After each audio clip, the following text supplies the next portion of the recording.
ইসলাম করব, জীবনের সব জায়গাতে ইসলাম করব। রাজি আছেন? রাজি আছেন? কে কে রাজি? হাত তুলে দেখান।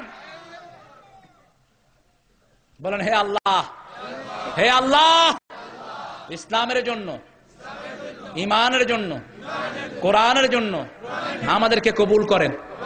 জোরে বলেন আমিন। যতদিন পর্যন্ত মোমেন থাকবে ততদিন কিয়ামত হবে না। মুসলিম শরীফের বর্ণনায় বিশ্বনবী সাল্লাল্লাহু আলাইহি ওয়াসাল্লাম বলছেন, কোন মুমিনের উপর আল্লাহ রাব্বুল আলামিন কিয়ামতের কষ্ট আরোপিত করবেন না। এই মুমিন আল্লাহকে ডাকে, উঠতে বসতে চলতে ফিরতে আমরা প্রশংসা করি কার? আমি এয়ারপোর্টে বসা, গত 2 মাস আগে হিথ্রোতে যাব, তো হঠাৎ করে আমার পাশে দেখলাম একটা ছেলে টেলিফোন ধরেছে। ফোন ধরে সে বলতেছে, হ্যাঁ বাবা, হ্যাঁ ঠিক আছে বাবা, বাবা বাবা বাবা বাবা বাবা ঠিক আছে বাবা, আসবো বাবা। বাস জিজ্ঞেস করলাম, তোমার নাম কি? কইল রতন চন্দ্র দাস। আরেকটা ছেলে ফোন ধরলো, প্রথমেই বলছে আসসালামু আলাইকুম ওয়া রাহমাতুল্লাহি। ওপার থেকে সালামের উত্তর দিলেন। এবার জিজ্ঞেস করছে, ওপার থেকে কেমন আছো? ছেলে জবাব দিচ্ছে, আলহামদুলিল্লাহি রাব্বিল আলামিন। বাবা ওপাশ থেকে জিজ্ঞেস করছে, তুমি কবে আসবা বাড়িতে? ছেলে উত্তরে দিচ্ছে, ইনশাআল্লাহ, আল্লাহ যদি তৌফিক দেয় আগামী সপ্তাহ বাড়ি আসবো। আমি আল্লাহর প্রশংসা করলাম, আহারে এই তো পার্থক্য। আগে একজন মানুষ টেলিফোন রিসিভ করলো, 3টা কথার মধ্যে আমার আল্লাহর নামটা একবারও। আর পরে একজন মুসলমান টেলিফোন রিসিভ করলো, 3টা কথার মধ্যে কার নাম? আল্লাহর নাম। আল্লাহর নাম। সালামটা কার নাম? ইনশাআল্লাহ কার নাম? সব আল্লাহর নাম। আলহামদুলিল্লাহ কার নাম? আল্লাহর নাম। এখানেই পার্থক্য। মুসলমান যখন কবিতা লেখে তার কবিতার মধ্যে প্রশংসা কার? আর মুশরিক যখন কবিতা লেখে তার কবিতার মধ্যে আল্লাহর প্রশংসা থাকে না। রবীন্দ্রনাথ কবিতা লিখেছে, তার কবিতার মধ্যে আল্লাহর প্রশংসা নাই। আর নজরুল কবিতা লিখেছে, তার কবিতা আল্লাহর প্রশংসা আছে না নাই? রবীন্দ্রনাথ লিখেছে, আমার সোনার বাংলা আমি তোমায় ভালোবাসি। সোনার বাংলার মালিক কে? আকাশের মালিক কে? জমিনের মালিক কে? কোরআন শরীফে আছে না নাই? লিল্লাহি মা ফিস সামাওয়াতি ওয়া মা ফিল আরদ। আকাশ ও আল্লাহ, আর আকাশের ভিতরে যা কিছু আছে সবকিছুর মালিক কে? আল্লাহ সিদ্ধান্ত নিলেন সুনামির একবার পানির ধাক্কা দিয়ে 10 লক্ষ লোক দুনিয়া থেকে বিদায় করে দিবেন। পারেন নাই? আবার বলেছেন, ও পানি বাংলাদেশের নদীতে উঠবা, কিন্তু কাউকে ধাক্কা দিবা না। বাংলাদেশের সব পুকুর এবং নালাগুলোতে পানি উপরে উঠেছে কি উঠে নাই? পানি উপরে উঠেছে 10 হাত 15 হাত, কিন্তু বাংলার পানিকে আল্লাহ বললেন জাগার পানি জায়গায় থাকবা। কারণ এখানে ফজর পড়ে হাজার গোলাম মসজিদে মধ্যে তাসবিহ জপে, হাজার গোলাম আমি আল্লাহর কাছে সেজদায় পড়ে থাকে, সারাটি রাত সেজদায় পড়ে থাকে। এই জমিনকে ধাক্কা দিয়ে বিদায় করবি না। যেখানে আমার নাফরমানি হয়, আমার আল্লাহর প্রশংসা করে না, আমার খায়, আমার আকাশের নিচে হাঁটে, আমার জমিনের উপর হাঁটে, 700 মাইল বেগে ধাক্কা দিয়ে ওদেরকে বিদায় করে দে। বিদায় করেন নাই? একজন মুসলমান যত খারাপই হোক তার হৃদয়ের মধ্যে প্রশংসা কার? এজন্য বিশ্বনবীর কাছে একজন সাহাবী 3 বার মদ খেয়েছেন। কয়বার? প্রথমবার মদ হারাম হওয়ার পরে খেয়েছেন, বিশ্বনবী এনে বাড়ি দিয়েছেন, মেরেছেন। আবার দ্বিতীয়বার মদ খেয়েছে, আবার তাকে ডেকে এনেছেন, শাস্তি দিয়েছেন। তৃতীয়বার আবার মদ খেয়েছে, ডেকে আনলেন।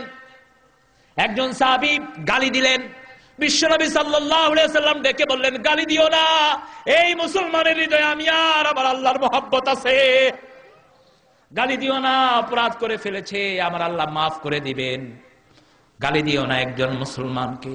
একজন মুমিনের দাম সারা দুনিয়ার চেয়ে আল্লাহর কাছে অনেক বেশি। এজন্য একজন মুমিন যখনই লেখে তখনই আল্লাহর প্রশংসা বেরিয়ে আসে। এই সুন্দর ফুল, সুন্দর ফল, মিঠা নদীর পানি, আল্লাহ তোমার মেহেরবানি, আল্লাহ তোমার মেহেরবানি। সুবহানাল্লাহ বলেন। প্রশংসা কার? প্রশংসা কার? আল্লাহর প্রশংসা। তুমি কতই দিলে রতন, ভাই বেরাদর পুত্র স্বজন, ক্ষুধা পেলে অন্ন যোগাও, মানি চাই না মানি আল্লাহ তোমার মেহেরবানি। তোমার হুকুম তরক করি তবু প্রতি পাই, তবু আলো দিয়ে বাতাস দিয়ে বাঁচাও এ বান্দায়।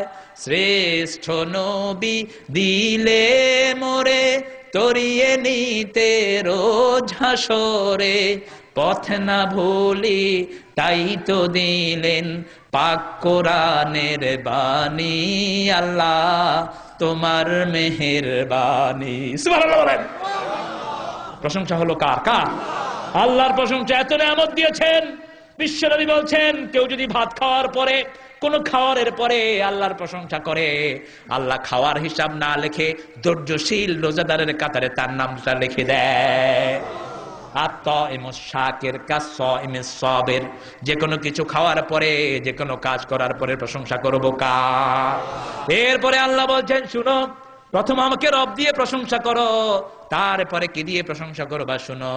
আর রহমানির রহিম পড়েন। আর রহমানির রহিম মালিকি ইয়াউমিদ্দিন।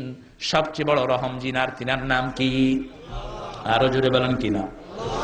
রেহেম থেকে হলো রহমান। রেহেম হলো মায়ের যে জায়গায় সন্তান থাকে ওই জায়গাটার নাম কি?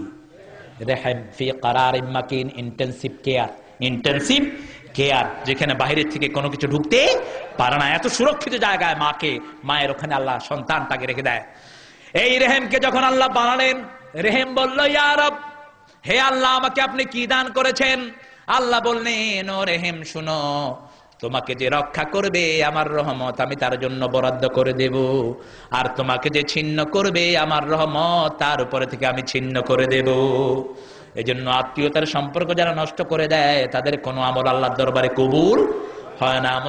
মুসলমানে যখন কথা বন্ধ করে রাখে তাদের দোয়া কখনো কবুল হয় না। হাসান হুসাইনের মধ্যে একবার কথা বন্ধ হলো। ভাই ভাই যে সম্পর্ক, এটাকে কিসের সম্পর্ক বলে? রেহেমের সম্পর্ক। কিসের? রেহেমের সম্পর্ক। ছেলে মেয়ে, বাপ ভাই, পিতা মাতা, এটা কিসের সম্পর্ক? রেহেমের সম্পর্ক। হুসাইন রাদিয়াল্লাহু আনহু এবং হাসানের মধ্যে কথা বন্ধ হয়ে গেল।